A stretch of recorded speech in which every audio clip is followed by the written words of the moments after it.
Doa dimulai. A'udzu billahi minasy syaithanir rajim. Bismillahirrahmanirrahim.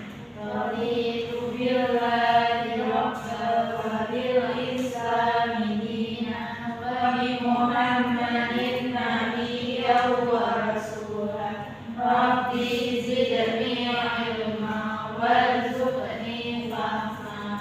Amin. Oke, baik. Hari ini ada semua ya yang tidak masuk. Alhamdulillah. Baik, pada pagi hari ini kita akan membahas mengenai sifat wajib Allah ya, dari wujud sampai akhirat.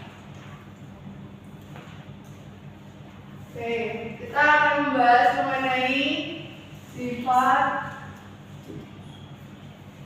wajib Allah. Nah, jadi sifat wajib Allah ini adalah sifat yang hanya dimiliki oleh Allah, yang khusus dimiliki oleh Allah, yang hanya melekat pada Allah. Nah, sifat wajib Allah ini menjadi pembeda antara Allah sebagai Khalik, ya, sebagai pencipta dengan makhluk ciptaannya. Tidak mungkin kan sama antara sifat wajib yang dimiliki oleh Tuhan dengan makhluknya, kan tentunya kan akan pasti berbeda seperti itu. Nah, yang pertama ada sifat wajib Allah, yaitu wujud. Nah, wujud ini berarti ada. Nah, maksudnya apa?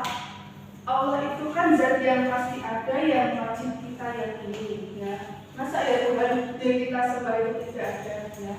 Nah, jadi itu Allah itu berdiri sendiri. Allah tidak diciptakan oleh siapapun. Allah tidak beranak dan juga tidak diperanakkan. Jadi tidak ada Tuhan selain Allah. Nah, kemudian yang kedua ada qidam. Nah, qidam ini artinya terdahulu. Nah, Allah sebagai Maha Pencipta mempunyai sifat qidam terdahulu, ya. Maksudnya adalah Allah itu lebih dulu ada sebelum alam semesta ini diciptakan, ya. Sebagaimana tertuang dalam firman Allah surat Al-Hadid, ya, dialah yang awal dan yang akhir, yang zahir dan yang batin, dan Dia Maha mengetahui segala sesuatu. Jadi Allah itu awal dan akhir, dan yang zahir dan yang batin. Kemudian yang ketiga ada baqa. Nah, baqa ini artinya apa? Kekal. Nah, Allah sebagai Maha Pencipta alam semesta ini mempunyai sifat baqa. Nah, sifat baqa ini artinya kekal. Ya, Allah itu abadi. Allah itu tidak akan pernah tidur. Kemudian Allah tidak akan pernah lupa. Ya, Allah tidak akan mati. Jadi Allah itu abadi. Dalam surat Al-Qasas disebutkan bahwasanya tiap-tiap sesuatu pasti binasa kecuali Allah. Baginya lah segala penentuan dan hanyalah kepadanya lah kamu dikembalikan. Jadi kita sebagai manusia itu semua akan kembali kepada Allah, ya. Jadi yang abadi itu hanya Allah. Kemudian yang keempat ada mukhalafatu lil hawadisi. Mukhalafatu lil hawadisi itu berbeda dengan makhluk ciptaannya.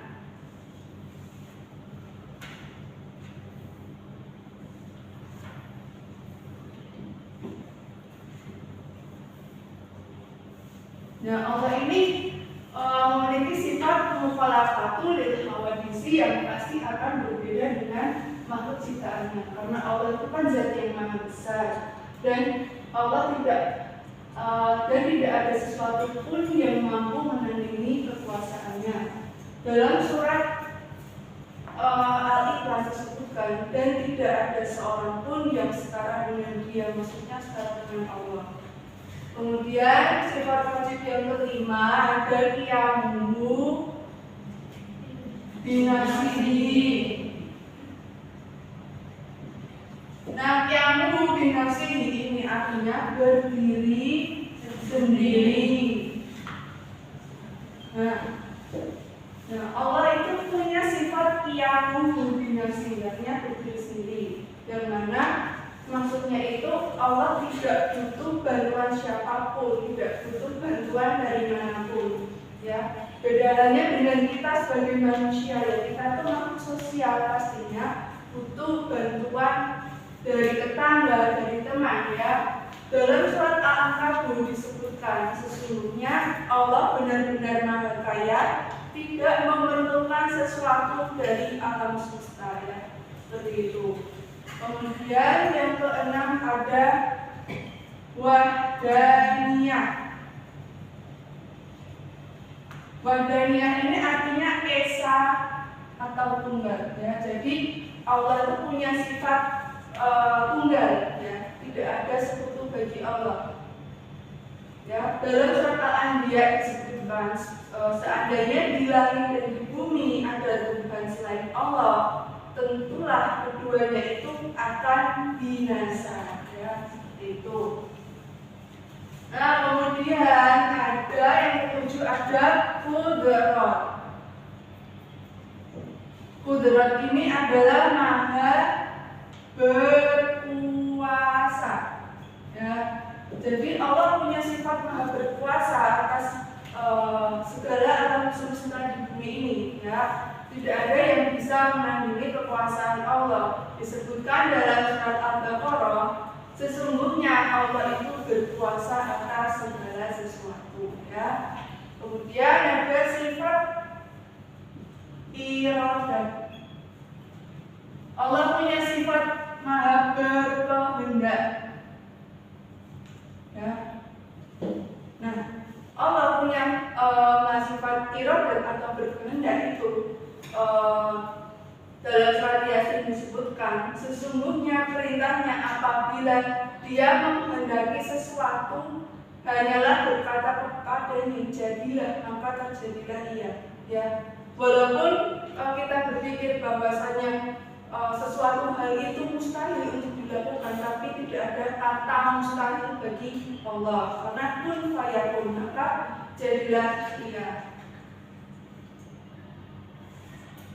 Kemudian yang ke-9 ada ilmu,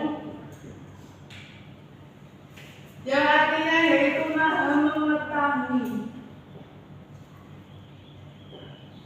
Nah, Allah punya sifat ilmu, maha mengetahui atas segala sesuatu, baik yang itu tampak ataupun yang tidak tampak. Ya, disebutkan dalam surat Al-Hadid bahwasanya Dia mengetahui apa yang masuk ke dalam bumi dan apa yang keluar daripadanya, dan apa yang turun dari langit dan apa yang naik kepadanya.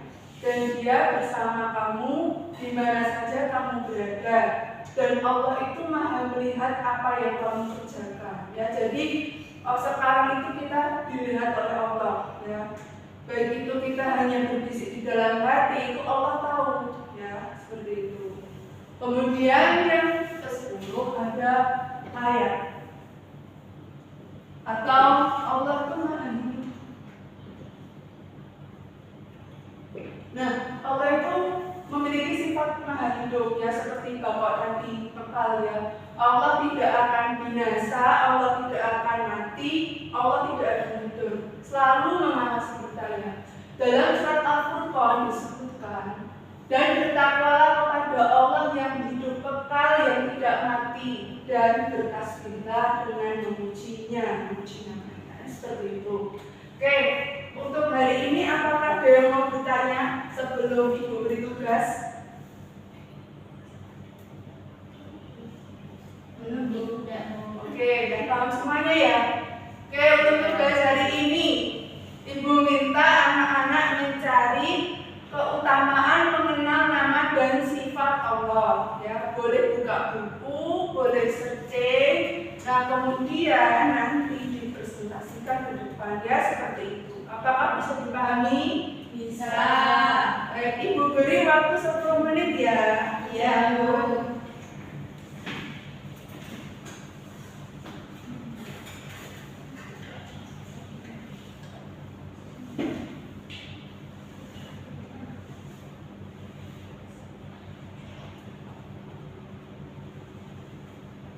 Baik, apakah sudah selesai?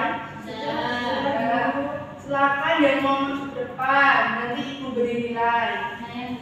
Oke, baik. Siapa lagi yang mau masuk depan? Oke, Mbak Mia silakan mau masuk depan. Oke, silakan Mbak. Silakan. Keutamaan mengenal nama dan sifat Allah. 1. Mengenal nama dan sifat Allah adalah ilmu yang paling mulia dan paling utama, yang kedudukannya paling tinggi dan derajatnya paling agung. Karena mulianya itu dilihat dari mulianya sesuatu yang dipelajari. Kemudian ilmu akan semakin bertambah, semakin mengenal Allah, maka akan semakin merasa bahwa Allah itu selalu bersamanya. Baik, beri tepuk tangan ya Mbak Mia. Iya Mbak Mia. Silakan. Keutamaan mengenal nama dan sifat Allah yaitu Allah itu menyukai nama dan sifatnya. Allah pun suka jika nama dan sifatnya nampak dekatnya pada mulutnya.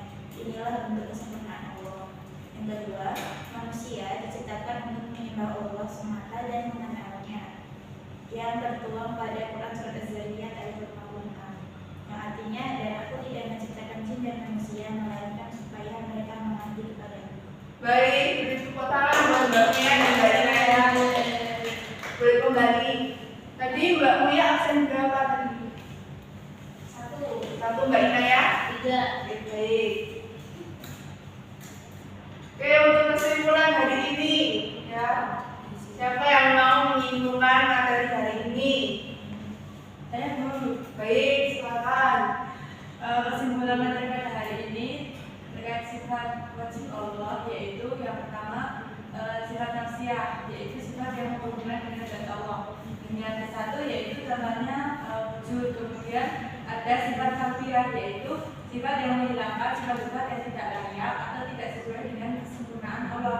Contohnya ada kita, makhluk, dan mukhalafatul hawadisi, yamu binafsi, dan lainnya. Kemudian ada sifat ma'ani, artinya menambah kesempurnaan Allah, yaitu contohnya ada qadar, irodat, ilmu, hayat, sama, basar, dan kalam. Oke, baik ya. Kesimpulannya sudah disampaikan oleh Mbak Maya. Ya, tadi ada sifat nafsiyah itu wujud, ya. Kemudian ada sifat salbiyah itu ada qidam, kemudian baqa, mukhalafatul hawadisi, qiyamu binafsihi wa daniyah. Kemudian sifat ma'ani ada qudrat, irodat, ilmu, hayat, sama, basar, dan kalam.